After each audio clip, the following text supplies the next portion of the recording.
بسم اللہ الرحمن الرحیم انا توینا کل کوثر فصلی لربک وانحر انا شانئک ھو الابتر۔ جناب چیئرمین، میری خواہش تو یہ تھی کہ جو ہمارے فائنانس منسٹر ہیں کہ وہ موجود ہوتے یا کوئی وزیر موجود ہوتا، لیکن شاید انہوں نے اس کو اتنا اہم نہیں سمجھا کہ اپوزیشن کی تقریر سن لی جائے۔ فائنانس منسٹر صاحب ایک شریف آدمی ہے اور وہ بینکنگ سیکٹر سے تعلق رکھتے ہیں۔ میرا تعلق بھی بینکنگ سیکٹر سے تھا۔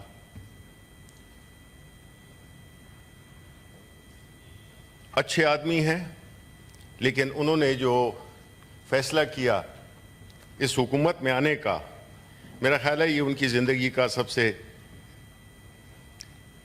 میں کہہ سکتا ہوں، غلط فیصلہ تھا۔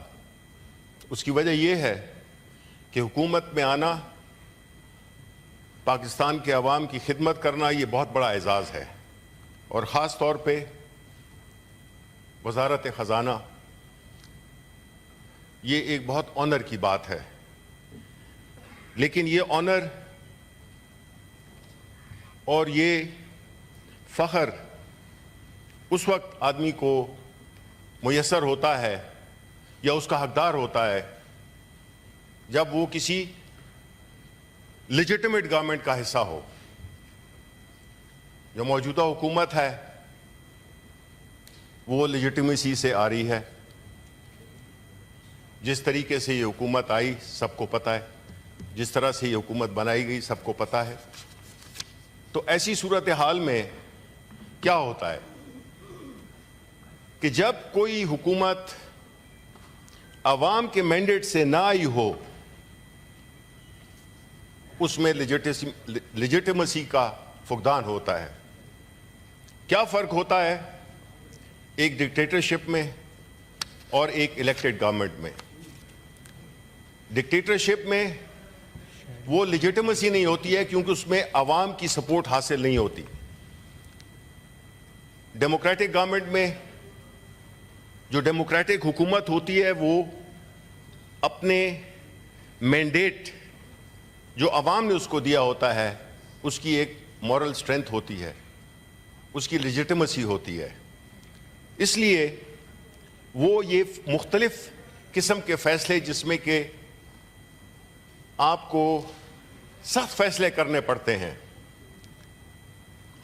آپ کو ریفارمز کرنی ہوتی ہیں، آپ کو ایک عوام کے دل پر ہاتھ رکھتے ہوئے اپنی بجٹ بنانا ہوتا ہے۔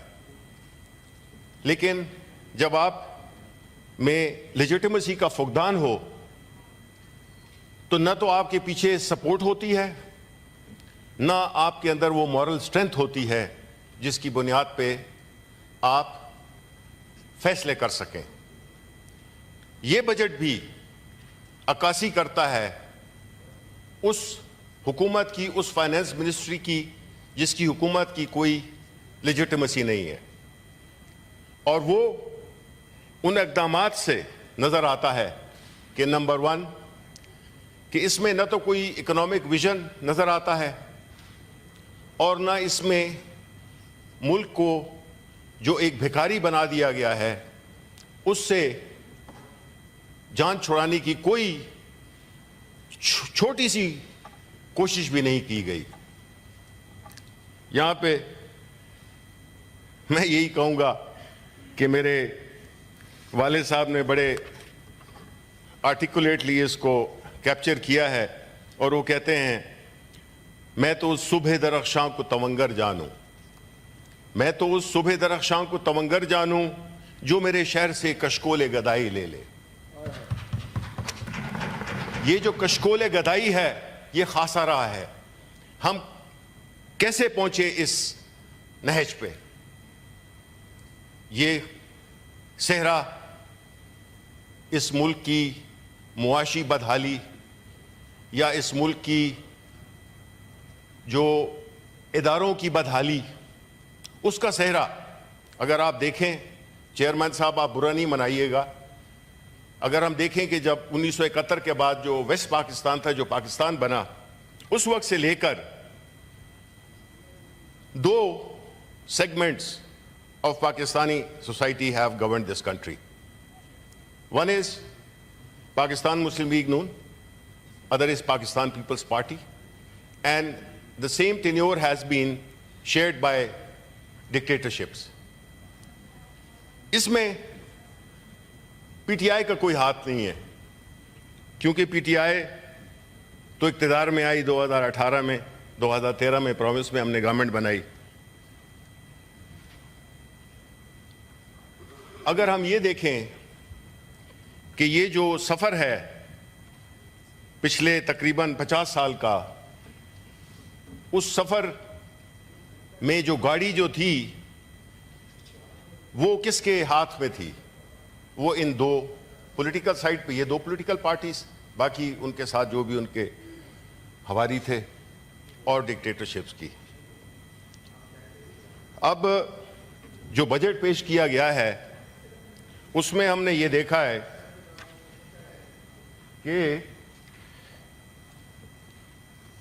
زیادہ تفصیل میں نہیں جاؤں گا، کیونکہ یہ بجٹ ایک تو کل رات کو ملا اور اس پہ بڑی چیزیں دیکھی جا سکتی ہیں، لیکن جو ایک عام تاثر بھی ہے عوام کا، اور جو ہم نے بھی فیکٹس اینڈ فگرز دیکھے ہیں، وہ یہ ہے کہ پاکستان تحریک انصاف بحیثیت ایک پولیٹیکل پارٹی، پاکستان کی سب سے بڑی پولیٹیکل پارٹی،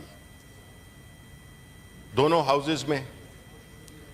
ہمارا ماننا یہ ہے کیونکہ پاکستان تحریک انصاف پاکستان کے عوام کی میجورٹی کی نمائندگی کرتی ہے، وہ اس بجٹ کو زہر قاتل سمجھتی ہے.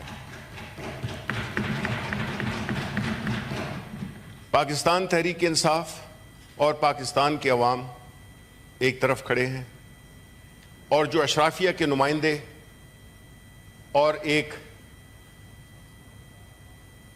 انلیجٹمیٹ حکومت میں بیٹھے ہوئے لوگ وہ دوسری طرف کھڑے ہیں. ظاہر ہے کہ ان کو احساس کیا ہوگا عوام کے جذبات کا. جو ٹیکسز لگائے گئے ہیں اس کو اگر آپ دیکھیں تو آپ کو نظر آئے گا کہ پاکستان کے جو سیلریڈ کلاس ہے ان پہ مزید ٹیکس لگا دیا گیا ہے. ایک طرف منیمم ویج کو بڑھا دیا گیا ہے، بہت اچھی بات ہے، لیکن وہ بھی اس میں بھی گزارا نہیں ہوتا کسی کا. اور جو ٹیکس میں لے آئے ہیں وہ جو 50,000 روپے کی تنخواہ ہے جس کی، اس کو بھی ٹیکس میں لے آئے ہیں. سملرلی جو ہائر اینڈ پہ آپ جائیں تو اس میں گو کہ وہ ٹیکس بڑھایا نہیں گیا، لیکن اس کا تھریش ہولڈ نیچے کر دیا گیا ہے. پہلے 60 لاکھ کی تنخواہ اس کو جو ٹیکس لگتا تھا اس میں آپ لے آئے ہیں اس کو 41 لاکھ پہ. اس سے ہوگا کیا جناب والا کہ ایک تو پاکستان میں سینئر لیول پہ کام کرنا وہ وائبل نہیں رہے گا، اور نیچے جو 50,000 کی جی اور اس سے اوپر کی جو کیٹیگری ہے ان کا تو تقریباً جینا ہی حرام ہو گیا. ان بیچاروں کو تو وہ بنے ہی اسی لیے تھے. یہ جو اشرافیہ کے نمائندے ہیں، یہ دو جماعتیں اور ان کے ساتھ ان کے جو الائز ہیں، انہوں نے ہمیشہ پاکستان کے عوام کا خون چوسا ہے، اور یہ بجٹ اس سے مختلف نہیں ہے. یہ بجٹ جس میں کہ بنیادی طور پہ دو چیزیں ہوتی ہیں پاکستان میں ڈالر لانے کے، ایک ہوتی ہے فورن ڈائریکٹ انویسٹمنٹس اور دوسری ہوتی ہے ایکسپورٹس. ایکسپورٹس پہ بھی جو پہلے 1.25% کا ٹرن اوور ٹیکس تھا، اب اس کو بھی وہ نارمل ٹیکسیشن میں لے آئے ہیں. ایک طرف ہم اپنی ایکسپورٹس بڑھانے کی کوشش کر رہے ہیں، اور دوسری طرف ہم ان کو پنش کر رہے ہیں۔ دوسرا سیکٹر آئی ٹی سیکٹر ہے، جس میں کہ ہمارے آئی ٹی کی ایکسپورٹس پہ بھی وار کیا گیا ہے۔ اس کے علاوہ اگر مارکیٹ میں آپ نے ڈاکیومنٹڈ اکانومی لانی ہے تو کیپٹل مارکیٹس اس کا ایک بڑا واضح ثبوت ہوتی ہیں کہ اس ملک میں کتنی ڈاکیومنٹڈ اکانومی ہے۔ گو کہ ہماری کیپٹل مارکیٹس کا سائز بہت چھوٹا ہے کمپیئر ٹو انڈیا۔ ہمارے جو انویسٹرز ہیں کوئی وہ 1.5 لاکھ سے زیادہ نہیں ہیں، جبکہ انڈیا میں، خیر ہم انڈیا کے ساتھ کیا کمپیئر کریں۔ انہیں تو ہمیں تانا دیا کہ ہم پہلے بم لے کے ہاتھ میں پھرتے تھے اور اب اسی ہاتھ میں ہم کشکول لے کے پھرتے ہیں۔ یہ ہمارے لیے بہت ہی اس سے دل دکھا اسٹیٹمنٹ پہ۔ مجھے نہیں امید کہ ہمارے پرائم منسٹر یا ہماری گورنمنٹ کو اس پہ کوئی تکلیف پہنچی ہوگی۔ اس کے علاوہ جو ٹیکسیشن ہے وہ ایسے سیکٹرز پہ لگائی گئی ہے جس سے کہ میں یہ سمجھتا ہوں کہ ہماری جو اکانومی ہے وہ مزید پیچھے جائے گی۔ اتنا بڑا پہاڑ قرضوں کا، جس میں کہ کوئی تقریباً 57 ٹریلین کا ہمارا پبلک ڈیٹ بن گیا ہے، اور ہماری جو ڈیٹ سروسنگ ہے وہ تقریباً 75% of the budget of the revenues ہے۔ کوئی 10 ٹریلین کے قریب ہم نے اپنی ڈیٹ سروسنگ کرنی ہے، اور جو ہدف رکھا ہے بجٹ کے آمدن کا وہ بھی بہت ہی ایک خوش خیالی پر مبنی ہے۔ ہوگا کیا کہ ہمارا فسکل ڈیفیسٹ مزید بڑھے گا، اس کے لیے ہم مزید قرضے لیں گے، لوکل بینک سے ہم قرضے لیں گے، اور لوکل بینکس کو بھی اب اس لائن پہ لگا دیا گیا ہے کہ پرائیویٹ سیکٹر کو قرضہ کیوں دیتے ہو، اس میں رسک بھی انوالو ہے، گورنمنٹ کے ٹریجری بلز میں انویسٹ کرو، اچھا ریٹرن بھی ملے گا، پیسہ بھی سیف ہوگا۔ تو آپ نے اسکویز آؤٹ کر دیا ہے پرائیویٹ سیکٹر بوروئنگ کو۔ اس کے علاوہ جو ڈیٹ سروسنگ ہے اور جو ہماری آمدن ہے اس کے بعد بچا ہی کیا ہے؟ اگر آپ 2 سیکٹرز ہی لے لیں، جس میں ایک آپ کا سرکولر ڈیٹ ہے پاور سیکٹر، جو کہ تقریباً 5 ٹریلین سے اوپر کا چلا گیا ہے، جو ہمارے وقت میں 1.2 ٹریلین تھا۔ 2022 میں کوئی پچھلی صدی کی بات نہیں ہو رہی۔ اور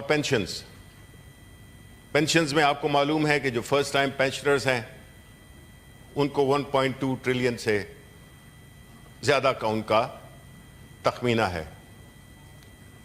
809 ارب روپے جو پینشن فنڈز کے ہوتے ہیں۔ چیئرمین صاحب، یہ 2 ایسی چیزیں ہیں apart from the fiscal deficits جو کہ اس ملک کو حاکم بدہن لے ڈوبیں گی۔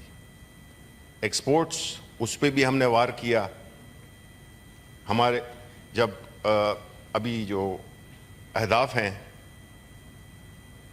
3 سال گزر گئے ہیں، 2 سال گزر گئے ہیں، لیکن وہ جو 2 سال پہلے کی فگرز تھے اس تک بھی نہیں پہنچ سکے، یعنی 31 ارب ڈالر ہمارے وقت میں تھے۔ یہ کیوں ہوتا ہے؟ یہ اس وقت ہوتا ہے کہ جب، جس طرح میں نے پہلے کہا کہ جب وہ حکومت ایک بولڈ ڈیسیژنز نہیں لے سکتی کیونکہ اس کے پاس وہ اخلاقی قوت نہیں ہوتی، اور جب آپ کے پاس اخلاقی قوت نہ ہو اور آپ ہر وقت ڈر رہے ہوں، آپ ہر 2 منٹ کے بعد پیچھے دیکھتے ہیں، اس سے آپ ملک اور قوم کو آگے نہیں لے جا سکتے، نہ اس ملک کو آپ خوشحالی تو دور کی بات، اس کو اس کی جو اپنی جو بنیادی ریکوائرمنٹس ہیں وہ بھی آپ قرضے لے کر اور پورا کریں گے۔ ہمارے وقت میں جو اہداف تھے وہ رجیم چینج سے پہلے کے، ہمارے وقت میں جو معاشی ترقی کی شرح تھی وہ 2020 سے 2021 5.74, 21 سے 22 6.18. پھر آتی ہے رجیم چینج. اس میں جو نااہلی اور lack of the moral and the legitimacy strength وہ نیچے دھڑام سے گری -2.21 میں. 23-24 میں 2.38. پاکستان میں ظاہر ہے کہ اس کی کانسیکوینس تو یہی ہوگی کہ گزشتہ 2 سالوں میں مزید 1 کروڑ افراد خطے غربت سے نیچے چلے گئے. 2022 میں 35.5% تھا اور ماشاءاللہ 2024 میں 40% ہے. پاکستان کے قرضوں میں مسلسل اضافہ. ہمارے وقت میں 44.3 کھرب کا قرضہ تھا اور ابھی اس حکومت مارچ 24 کے اعداد و شمار یہ بتاتے ہیں کہ وہ 67.5 کھرب پہ پہنچ گیا ہے. اور یہ جاری ہے ایوری ڈے. وہ جس طرح نیو یارک میں ہے نا تو اس میں ہمیں بھی ایک بنا دینا چاہیے جس طرح ہم نے وہاں بنایا تھا کہ کشمیر کی آکوپیشن کتنے دن ہو گئے. نیچے ہم یہ بھی بتا دیں کہ جو ہمارا قرضہ ہے وہ کتنا بڑھ رہا ہے ہر گھنٹے کی بیسس پہ. پھر ایکسپورٹس اور جو ترسیلات ہیں فورن ریمیٹنسز وہ ہمارے وقت میں جولائی سے مئی کے اس میں 28.5 ارب تھے اور ابھی جو ہے تو وہ 27 ارب ہیں جولائی سے مئی. آپ اگر اس چیز کو دیکھیں تو نظر یہ آتا ہے کہ ہمارا سفر نیچے کی طرف ہی گامزن ہے. اور یہ کب رکے گا؟ یہ اس وقت رکے گا جب اس ملک کی اشرافیہ بجائے اس کے کہ اپنی باہر ملکوں میں جائیدادیں رکھے، اپنے کاروبار ملک سے باہر رکھے.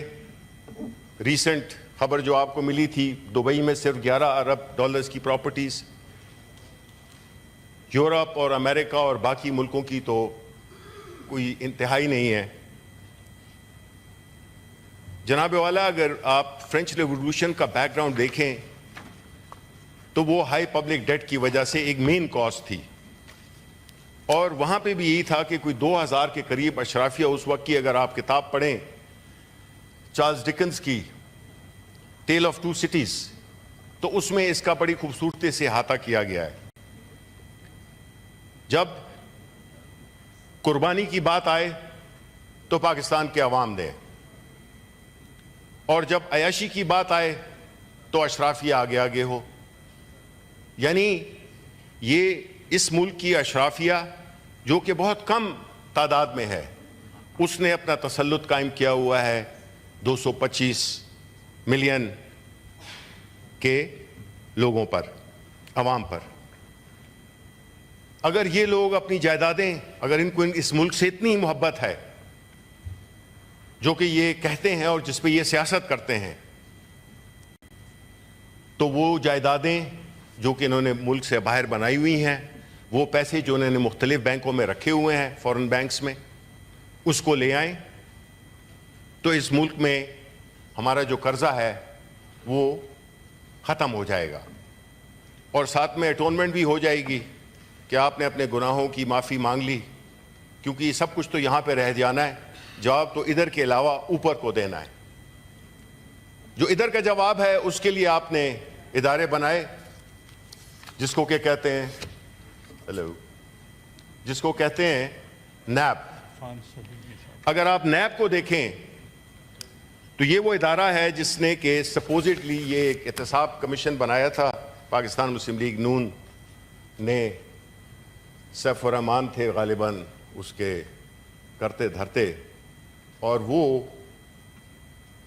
بنا ہی اس لیے تھا کہ وہ کس طرح سے پولیٹیکل وکٹمائزیشن کر سکیں. وہ سچویشن ایسے بنی کہ بڑی بات کی جاتی ہے اور اس کی تانہ زنی ہوتی ہے کہ پاکستان تحریک انصاف کی حکومت میں کیسز بنے لوگوں کو جیل میں ڈالا گیا. بالکل شاید ایسا ہوا ہو، لیکن وہ کون سے مقدمات تھے؟ یہ وہ مقدمات تھے جو کہ پاکستان مسلم لیگ نون نے پاکستان پیپلز پارٹی پہ لگائے، مقدمات درج کیے، اور پاکستان پیپلز پارٹی نے مسلم لیگ نون کے پہ درج کیے. پی ٹی آئی نے صرف ایک کیس لانچ کیا شہباز شریف صاحب کے اگینسٹ، جو کہ ایک اوپن اینڈ شٹ کیس تھا. اس کے علاوہ ہم نے کسی پہ پولیٹیکل کیسز نہیں بنائے. اس لیے جو آج باہوں میں باہیں ڈالے ہوئے ہیں، یہ ایک دوسرے سے پوچھیں، یہ ایک دوسرے کے مجرم ہیں. ایک دوسرے کو پھنسایا انہوں نے ہی پھنسایا ہے، یہ ہم نے نہیں پھنسایا. ہم تو 35 مہینوں کی حکومت میں آئے تھے. ہم نے تو اس میں 2 سال کووڈ کے ساتھ ہم نبرد آزما رہے، اور الحمدللہ بڑی کامیابی سے یہ جو آپ کو ہم نے فگرز بتائے ہیں، یہ ہماری اس دور جب کہ پوری دنیا پیرالائز ہوئی تھی، الحمدللہ ہماری اموات بھی کم ہوئیں. ہمارا کاروبار میں کوئی سڑکوں پہ نہیں، کیونکہ جو عمران خان ہے وہ عوام کو کا دل سے سوچتا ہے. اس نے ہر وہ اقدام اٹھائے جو کہ لوگوں کو تنخواہوں کو ملیں، لوگوں کو کھانا ملے، لوگوں کو ایک وہ ملے، سائبان ملے.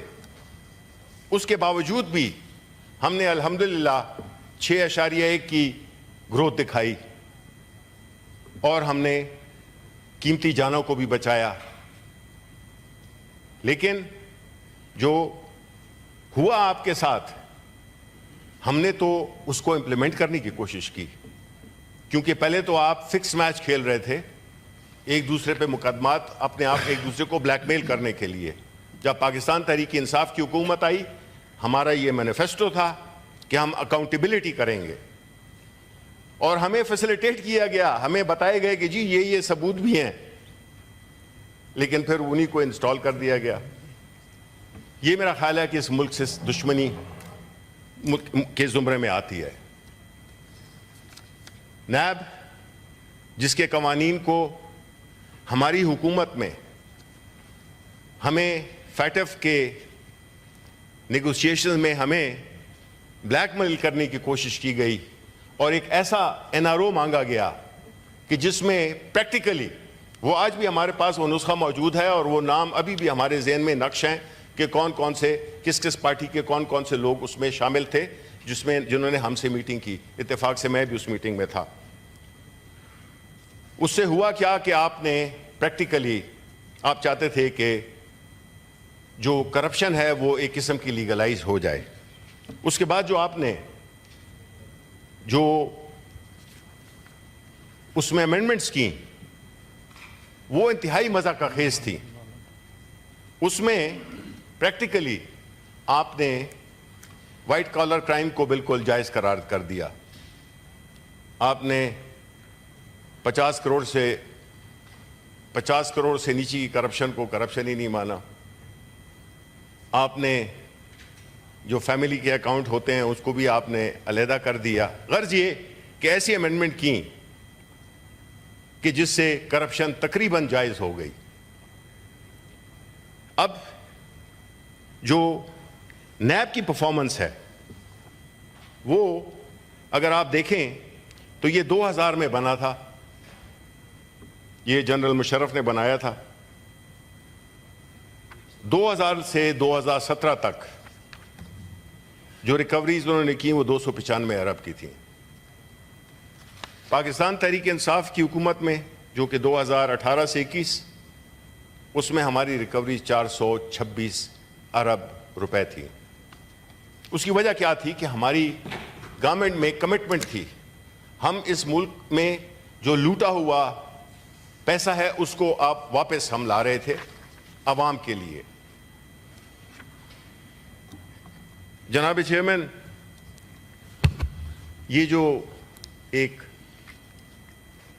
دردناک کہانی ہے، یہ جو ایک درد کا سفر ہے، اس کا سلسلہ بھی ٹوٹا نہیں ہے بدقسمتی سے. یہ جو بھی کچھ ہو رہا ہے ہم یہ سمجھتے ہیں کہ چاہے اس میں ٹیکسیشن ہی کیوں نہ ہو. ٹیکسیشن میں جو ایک ورلڈ ریناؤنڈ اکانومسٹ ہیں ایڈم اسمتھ، ان کی کتاب ہے ویلتھ آف نیشنز. اس میں وہ لکھتے ہیں کہ there is a crucial link between taxation and representation. Free and fair elections facilitate the expression. Unjust taxation could lead to tyranny and oppression. Sanctity of elections assumes central importance as the taxation policies reflect the collective will of the populace. Democratic accountability in taxation. یہ جناب chairman یہ تب ہوتا ہے جب کسی بھی ملک میں فری اور فیئر الیکشنز ہوں. ہم نے یہ دیکھا کہ جب پاکستان تحریک انصاف نے اپنی 2 حکومتیں آئین کے مطابق معطل کی، ان کو ہم نے ڈیزالو کیا، تو اس کا جو natural consequence as per the constitution وہ یہ تھا کہ 90 دن کے اندر انتخابات ہونے تھے خیبر پختونخوا میں اور پنجاب میں. لیکن ہم نے دیکھا کہ یہ انتخابات 90 دن تو کیا 180 دن میں بھی نہیں ہوئے، اور بجائے اس کے کہ آئین پہ عملداری ہوتی، ایک ایسے کٹ پتلیوں کو لا کے بٹھا دیا گیا جس نے کہ ملک میں یہ جو تمام جو اکنامک اشاریے ہیں وہ اس بات کی گواہی دیتے ہیں کہ جن لوگوں کو بٹھایا گیا وہ نااہل بھی تھے، اور ان میں وہ لیک کرتے تھے لیجیٹیمیسی کو.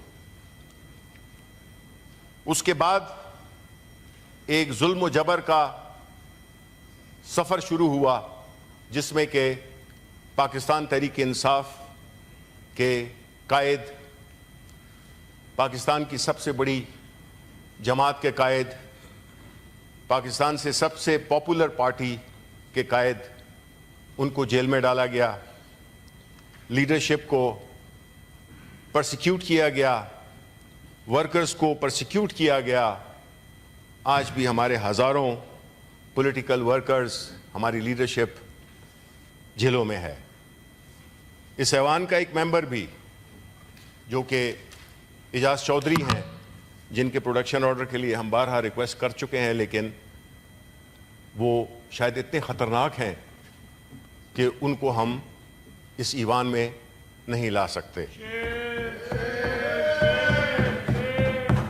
اب ایسی صورتحال جس میں کہ مینڈیٹ چرایا گیا ہو، پھر الیکشن ہوئے، اس میں ہم نے دیکھا پہلی بات تو یہ ہے کہ یہ الیکشن کمیشن آف پاکستان کا یہ فرض بنتا ہے کہ وہ آئین کے مطابق، جو کہ اس کا کانسٹیٹیوشنل رول ہے، کہ وہ انتخابات منعقد کرائے ایز پر دا کانسٹیٹیوشن، جس میں کہ وہ بری طرح فیل ہوا. پھر اس کے اوپر الیکشنز، جب عدالت عظمیٰ نے یہ فیصلہ دے دیا تھا، یہ اس کا عدالت عظمیٰ سے کوئی تعلق نہیں ہے. آئین میں ہر چیز بڑی کلیئر لکھی ہوئی ہے. آپ کو جانا پڑا سپریم کورٹ اس کی وجہ سے الیکشن، ورنہ اگر وہ فیصلہ نہ آتا تو شاید آج دن تک الیکشنز نہ ہوتے. پھر پاکستان تحریک انصاف کا انتخابی نشان چھینا گیا، اور یہ کہہ کر کہ پاکستان تحریک انصاف نے الیکشن نہیں کرائے، اور وہ آج بھی یہی کہہ رہے ہیں. پاکستان تحریک انصاف نے 3 الیکشنز کروائے ہیں پچھلے 3 سالوں میں. 2 الیکشنز کروائے ہیں گزشتہ سال اور ایک اس سال.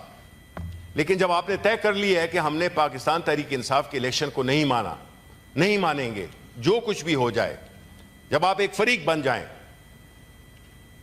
تو پھر ہوتا یہ ہے کہ جب عوام کا غیظ و غضب آتا ہے، چاہے آپ ان کو 50,000 نئے سمبل دے دیں، وہ اس کی پرواہ نہیں کرتا. اور ثابت کیا کہ باوجود کنفیوزنگ، مشکل لیکن ویل تھاٹ آؤٹ انتخابی نشان جو کہ ایک الٹریٹ لوگوں کو گمراہ کر سکتی ہے، اس کو بھی عوام نے اپنی کمٹمنٹ سے، commitment to democracy, commitment with the chairman of Pakistan Tehreek Insaf, Imran Khan, انہوں نے ریکارڈ ووٹ دیے اور ہر سیٹ پہ اس طرح سے لوگوں نے باوجود اس کے کہ تمام مشکلات کھڑی کی گئی تھیں، جیری مانڈرنگ ہوئی تھی، حلقوں میں ایک ہی فیملی کے مختلف پولنگ سٹیشنز بنا دیے گئے تھے، سب کچھ کیا گیا، نومینیشن پیپرز چھینے گئے، کینڈیڈیٹس کو اٹھایا گیا، اس کے باوجود آپ کو ایک شرمناک شکست ہوئی۔ پاکستان تحریک انصاف ابھری اس ملک کی سب سے بڑی سیاسی جماعت کے طور پر دونوں ایوانوں میں۔ آپ کا دل شاید ابھی بھی نہیں بھرا، اور جو ہماری پیٹیشنز جس میں کہ ہم نے الیکشنز کروائے، اور اندازہ کریں کہ وہ الیکشن کمیشن آف پاکستان جو کہ اربوں روپے لیتا ہے، خرچ کرتا ہے الیکشنز کے کرانے میں، وہ ہمارے الیکشنز کو نہیں مانتا۔ اس لیے نہیں مانتا کیونکہ وہ سمجھتے ہیں کہ یہ ہو نہیں سکتا۔ آئین کیا چیز ہے، قانون کیا چیز ہے۔ انہوں نے ابھی بھی ہماری پیٹیشنز کو، ہماری 30 مئی کو ہماری پیٹیشن کی سنوائی تھی، اور وہ ابھی تک ہوئی نہیں ہے کیونکہ وہ کاز لسٹ پہ لگتی ہے، کاز لسٹ ہٹ جاتی ہے۔ یہ کیا ہے جناب چیئرمین؟ اس کو ہم کیا کہیں؟ آپ تو ایک سیاسی ورکر ہیں، ایک سیاسی لیڈر ہیں، ساری زندگی آپ کی سیاست میں گزری ہے۔ شاید ہم میں سے بہت کم ایسے ہوں جس کو کہ اللہ تعالیٰ نے یہ آنر دیا ہو کہ وہ سارے عہدوں پہ ماشاءاللہ وہ رہ چکا ہو۔ ہم تو نہیں ہیں۔ آپ بتائیں، یہاں پہ ان کی لیڈرشپ بیٹھی نہیں ہے، لیڈر آف دا ہاؤس نہیں ہے، کوئی منسٹر نہیں ہے، اور یہ تو نہیں ہے کہ اپوزیشن کی کا جو ایک رول ہوتا ہے اس کو وہ ادائی نہ کرنے دیا جائے۔ اب جو انتخابی نشان پاکستان تحریک انصاف کو نہیں دیا جا رہا، اس کی بنیادی وجہ یہ ہے کہ ابھی دل ٹھنڈا نہیں ہوا، کیونکہ ہم نے ابھی لوکل باڈی کے الیکشن بھی کرانے ہیں، تو اس میں اگر پاکستان تحریک انصاف کو اپنا نشان مل جائے تو پھر تو معاملات ٹھیک نہیں ہوں گے۔ ہم نے دیکھا اسلام آباد کے الیکشن میں 3 سیٹیں ہیں، تینوں کی تینوں ہم جیتے ہیں۔ جو الیکشن ٹریبونل میں ہم گئے تو جناب وہ ایک اور مذہق خیز کہ الیکشن کمشنر آف پاکستان یہ کہتا ہے کہ جی کہ ایک کینڈیڈیٹ کا اس پہ جج پہ وہ جو ٹریبونل بنا تھا اس پہ اعتماد نہیں، اور فوراً وہ جو ہے تو اس کو وہ شفٹ کر دیتے ہیں۔ یہ تو شکر ہے کہ عدالت نے اس کو نہیں چھوڑا، لیکن یہ آپ کی مائنڈ سیٹ کو ظاہر کرتا ہے کہ آپ نے یہ طے کر لیا ہے۔ جب آپ نے یہ طے کر لیا ہے تو آپ اس میں بھول جائیں عمران خان کو، بھول جائیں پاکستان تحریک انصاف کو، بھول جائیں ہم جتنے بھی بیٹھے ہوئے ہیں۔ آپ ملک کا سوچیں۔ یہ جو ہماری اکنامک فگرز ہیں یہ اسی کا آئینہ ہے کہ آپ نے غلط طریقے سے انکلوڈنگ میں یہ کہہ سکتا ہوں کہ اگر آپ اس وقت جو ہمارے پرائم منسٹر ہیں وہ بھی اپنے الیکشن ہارے ہوئے ہیں، وہ بھی مینیپولیٹڈ ریزلٹس کے ذریعے یہ آئے ہیں۔ جتنے آپ دیکھ لیں، ڈیفنس منسٹر ہے، کون سا منسٹر ہے، they have all lost their elections، اور یہ بیٹھے ہوئے ہیں۔ تو کیسے آپ توقع کرتے ہیں کہ اس ملک میں ایک پولیٹیکل یا ایک سیاسی استحکام آئے گا؟ اس ملک میں سیاسی استحکام جب تک نہیں آئے گا، جب تک عوام کے مینڈیٹ کو اس کے مستحق لوگوں میں کو نہیں دیا جائے گا، جب وہ لوگ جو کہ صحیح معنوں میں جیتے ہیں وہ پارلیمنٹ میں بیٹھے ہوں گے اور وہ لوگ جو نہیں جیتے وہ باہر ہوں گے، تو یہ عوام کی منشا سے آئے ہوئے لوگوں میں ایک دیکھیں موریلٹی میں اور لیجیٹیمیسی میں اللہ تعالیٰ نے ایک بڑی برکت اور بڑی طاقت رکھی ہوئی ہے۔ جب آپ میں وہ نہیں ہوگی تو آپ بے شک ہرکولس ہوں، آپ کے کوئی طاقت آپ میں نہیں ہوگی، کیونکہ انسان اور اللہ تعالیٰ نے جو کائنات بنائی ہے اس کا جو بنیادی چیز ہے وہ ہے رول آف لا، جس کی کہ ہماری پارٹی ہمیشہ ذکر کرتی ہے اور ہم اس میں بلیو کرتے ہیں کہ دیکھیں کسی بھی ملک میں جب آئین رول آف لا نہیں ہوگا، جس ملک میں پراپرٹی رائٹ سیکیور نہیں ہوں گے، اس ملک میں کوئی کیا انویسٹ کرے گا؟ باہر کے لوگ اس ملک میں کیوں انویسٹ کریں جب آپ کے اپنے لوگ کدھر گئے؟ وہ سوئس اکاؤنٹس بھول گئے، کدھر گئے ایون فیلڈ بھول گئے۔ او بھائی یہ پیسے آپ اس ملک میں لائیں، اس وقت ملک کو ضرورت ہے، اس ملک میں آپ ہی نے اس کو اس نہج پہ پہنچایا ہے۔ آپ یہ نہیں کر سکتے کہ پاکستان کے غریب عوام کے خون پسینے کی کمائی کو باہر اپنی جائیدادیں بنائیں کیونکہ آپ اپنا فیوچر سیکیور کرنا چاہتے ہیں، تو پاکستان کے جو عوام ہیں تو وہ گھاس کھائیں گے۔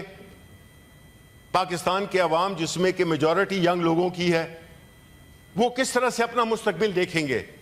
ہمارے اس وقت وہ کیئر ٹیکر پرائم منسٹر ہے نہیں، جنہوں نے کہا تھا جب ان سے پوچھا گیا کہ بھئی millions of youngsters are leaving the country, تو انہوں نے کہا کہ سو واٹ، سو واٹ۔ جناب چیئرمین، نوجوان اس ملک کا سب سے قیمتی اثاثہ ہیں۔ آپ پوچھ لیں کہ انہوں نے بجٹ میں اس کے لیے کیا رکھا ہے، آپ پوچھ لیں کہ آپ نے ایجوکیشن، ہائر ایجوکیشن کے جو فنڈز ہیں وہ کتنے ہیں؟ وہ کوئی 40 سے 60 ارب کے درمیان ہیں، لیکن آپ کی پرائیورٹی کیا ہے؟ آپ کی پرائیورٹی ہے کہ آپ نے فائر وال اور سوشل میڈیا کو کنٹرول کرنے کے لیے کوئی 30 سے 35 ارب روپے کا اس کے لیے ایلوکیشن کی ہے۔ یہ کیا ہے؟ یہ پرائیورٹیز ہیں جناب۔ جب آپ نوجوانوں کو ان کے مستقبل سے مایوس کر دیں گے تو ظاہر ہے کہ وہ تو پھر فرسٹریشن بڑھے گی، اور یہ ایک اثاثہ بھی ہیں اور یہ ایک بہت بڑی لائبلٹی بھی بن سکتے ہیں اگر ہم نے ان کا خیال نہ رکھا، اگر ہم نے ان کو مستقبل میں روشن مستقبل کی ڈائریکشن نہ دی۔ ابھی تو وہ خواب دیکھنا بھی چھوڑ دیا انہوں نے، نوجوانوں نے۔ وہ نہیں سمجھتے کہ ان کا مستقبل اس ملک میں اس وقت کوئی بہت روشن ہے۔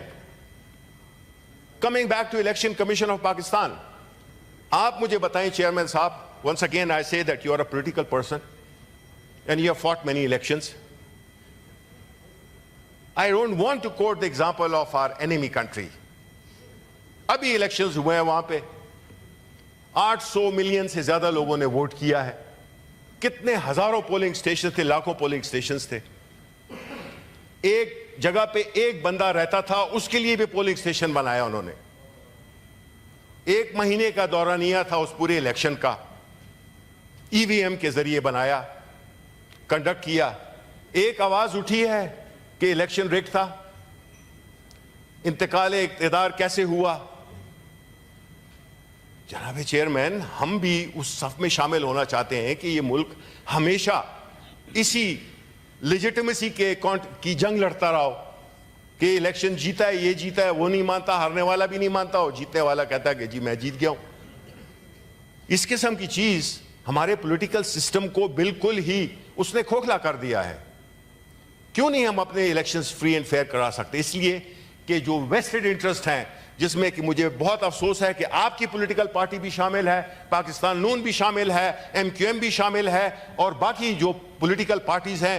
پہلا کام کیا کیا ہے اس حکومت نے؟ جو رجیم چینج کے بعد انہوں نے 2 لاز لائے۔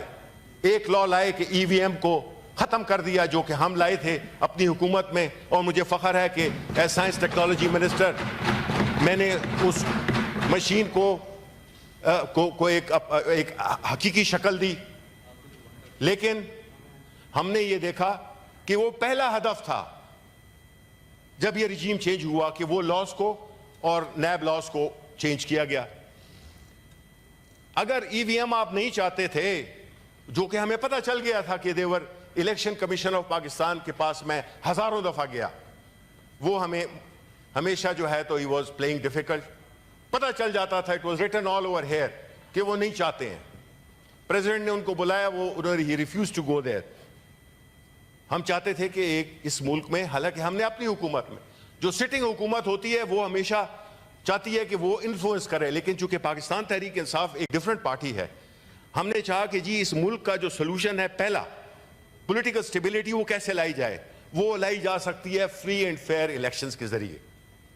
تو ہم نے اس کے لیے عملی اقدامات اٹھائے، اس کے لیے قانون سازی کی، لیکن یک اس سے آپ نے اسے ووٹ کیا کہ اس کو نہیں ہونا چاہیے، بیکاز آپ نہیں چاہتے ہیں کہ الیکشن فری اینڈ فیئر ہو، آپ ہی نہیں چاہتے ہیں.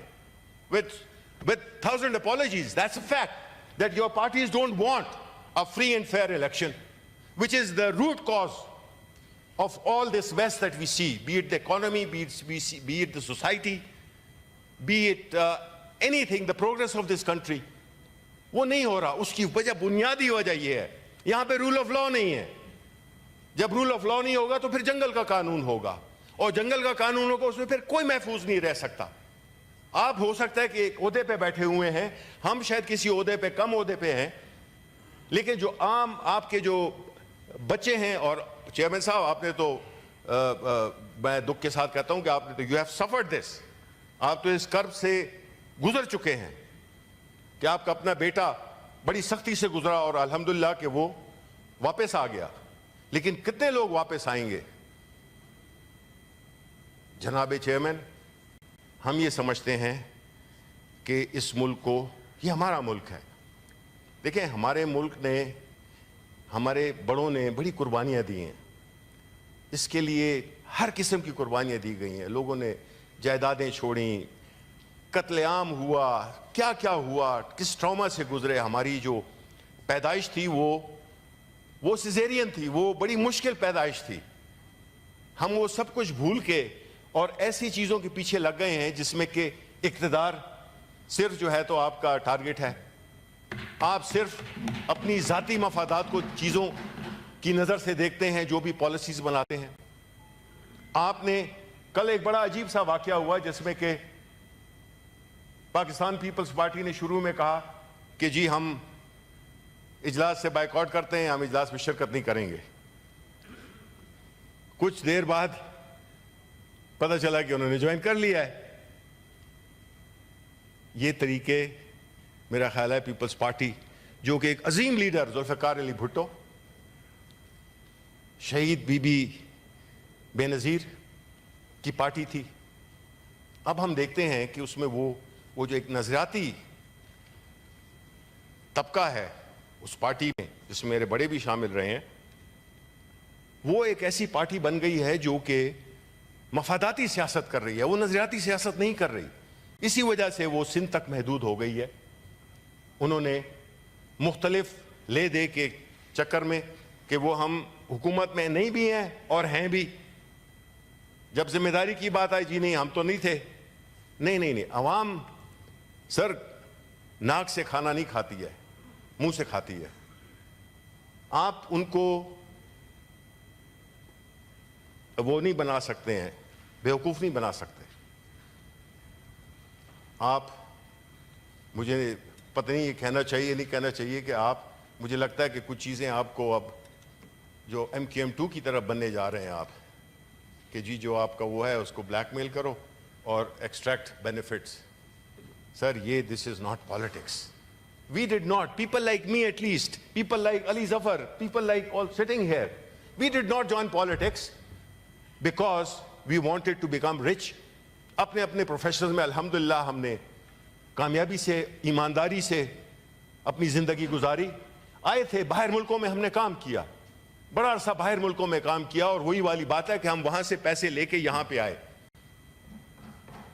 جو بھی، جس طرح میرا لیڈر ہے عمران خان، وہ بھی اپنی کمائی لے کے اس ملک میں لایا تھا، یہ نہیں کہ یہاں سے باہر لے گیا تھا. ہم بھی اسی طرح جو بھی پیسے لائے تھے، آج جو بھی غریبی ہے، جو بھی گھر ور ہے، وہ ہم پراپر تھرو بینکنگ چینلز کر لیں. نیب والے بھی موجود ہیں، ٹیکس والے بھی موجود ہیں، اسٹیٹ بینک والے. میں اپنے آپ کو والنٹیئر کرتا ہوں. ایک پیسہ اگر بتا دیں تو میری وہی مجھے سب سے پہلے لٹکائیں. اسی طرح میرا لیڈر، ہماری کیبنٹ پہ باوجود ان تمام سختیوں کے جو کہ ہم پہ گزری ہیں، ہماری کیبنٹ پہ کرپشن کا کوئی کیس نہیں تھا. اس کی وجہ کیا تھی؟ کہ ہمارا لیڈر آنیسٹ ہے، ہمارا لیڈر ایماندار ہے، ہمارا لیڈر محب وطن ہے. اس وجہ سے ہمارے کسی بھی کیبنٹ ممبر پہ کرپشن کا کیس نہیں بنا. پرانی کیبنٹس دیکھ لیں, پرانی کیبنٹس دیکھ لیں. تو کہنے کا مقصد یہ ہے کہ سر, اس ملک نے اگر سروائیو کرنا ہے, اس ملک نے اگر آگے جانا ہے, اس ملک نے ترقی کرنی ہے, اگر اس ملک نے اپنے آنے والی نسلوں کو ایک خوشحال مستقبل دینا ہے, تو ہمیں دو چیزیں کرنی ہوں گی. ایک ہے rule of law, adherence to the constitution, اور دوسری ہے فری اینڈ فیئر الیکشنز. یہ دونوں چیزیں نہیں ہوں گی تو میرا نہیں خیال ہے کہ ہم سوچ بھی سکتے ہیں ترقی کے لیے. ہم اسی طرح ڈگمگاتے رہیں گے, ہم اس طرح لڑکھڑاتے رہیں گے. ہم آج کا جی بجٹ مبارک ہے, جی مبارک پاس ہو گیا. بجٹ پاس نہیں ہوا, اس کو عمل میں لانا ہے. اس بجٹ میں آپ نے, جس میں کہ ایک وہ والی حکومت یا وہ والا ملک جس میں کہ ہمارے ہر چیز قرضے پہ چل رہی ہے, کیونکہ اگر آپ نے ڈیٹ سبسڈی کر لی تو آپ کے پاس کچھ بچتا ہی نہیں ہے. اور ہم پی ایس ڈی پی کو دیکھیں کہ جی پتہ نہیں 1.6 ٹریلین یا 1.7 ٹریلین, یہ اس میں پروونشل شامل نہیں ہے, صرف فیڈرل کی بات کر رہا ہوں, وہ ہم کر رہے ہیں. او بھائی, یہ وہ کیا کہتے ہیں, یہ فاقہ مستی کس لیے ہے؟ اس کی پرائز دینی پڑے گی, اور پرائز کون دے گا؟ میرے اور آپ کے بچے دیں گے. ہم نہیں چاہتے ہیں کہ ہمارے بچے ایک ایسے ماحول میں ہوں کہ وہ پیدا ہوں تو ان کے گلے میں توق ہو قرضے کا. ہم نہیں چاہتے ہیں, آپ بھی نہیں چاہیں گے, لیکن کوئی سوچتا نہیں ہے. اگر سوچتا ہے تو بڑے شارٹ ٹرم کے لیے سوچتا ہے. بھئی ہم نے یہ ایک ملک بنا ہوا ہے, اور ملک ایسے آسانی سے نہیں ملتے, اور ملک ہم نے یہ بھی دیکھا کہ کس طرح ٹوٹتے ہیں اور ملک کس طرح سے لوز ہوتے ہیں, یہ بھی ہم نے دیکھ لیا. اس لیے ہمیں ہوش کے ناخن لینے چاہیے. یہ جو پولیٹیکل پرسیکیوشن ہے, اور جو سب سے پاکستان کی بڑی پارٹی ہے, اس کو اگر آپ نے آگے لگایا ہوا ہے, تو آپ کیسے ایکسپیکٹ کر سکتے ہیں کہ پولیٹیکل سٹیبلٹی آئے گی؟ پولیٹیکل سٹیبلٹی نہیں آئے گی تو کون آپ کے ملک میں انویسٹ کرے گا؟ جب آپ کے ملک میں رول آف لا نہیں ہوگا تو کون آپ کے ملک میں انویسٹ کرے گا؟ کوئی نہیں کرے گا. پہلے آپ نہیں کریں گے. جو بھی اچھے لوگ ہیں وہ باہر جا رہے ہیں, جن کے پاس پیسہ ہے وہ باہر جا رہے ہیں. اور سچی بات ہے, مجھے نہیں پتا کہ مجھے اس طور پہ کرنی چاہیے کہ نہیں کرنی چاہیے, سچی بات ہے کہ اب سیاست کو بھی چھوڑنے کا دل کرتا ہے, اور بڑے شدید طریقے سے, اور ملک سے باہر جانے کا بھی. ہم نے 12 سال گزارے ہیں باہر. اس عمر میں ہم تو آپ جو ہے اس کو اپنی جو وہ ہوتی ہے نا, وہ جگت بازی کو چھوڑیں. یہ سنجیدہ مسئلہ ہے.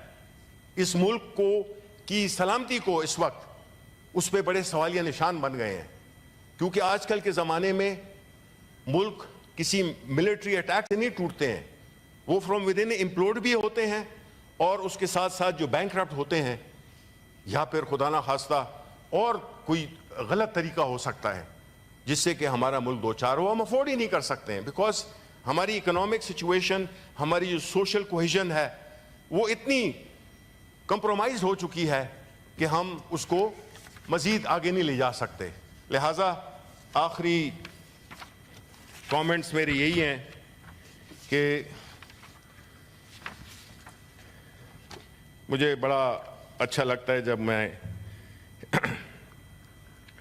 اپنے عظیم والد کی کوئی شعر و شاعری پڑھتا ہوں. اسے خبر نہیں تاریخ کیا سکھاتی ہے, اسے خبر نہیں تاریخ کیا سکھاتی ہے, جب رات کسی خورشید کو شہید کرے تو صبح ایک نیا سورج تراش لاتی ہے. میں کٹ گروں کہ سلامت رہوں, یہ یقین ہے مجھے کہ یہ حصار ستم کوئی تو گرائے گا. تمام ایذا نصیبیوں کی قسم, فراز صاحب کے ساتھ معذرت کے ساتھ, ہماری جد و جہد کا سفر رائے گا نہیں جائے گا. شکریہ.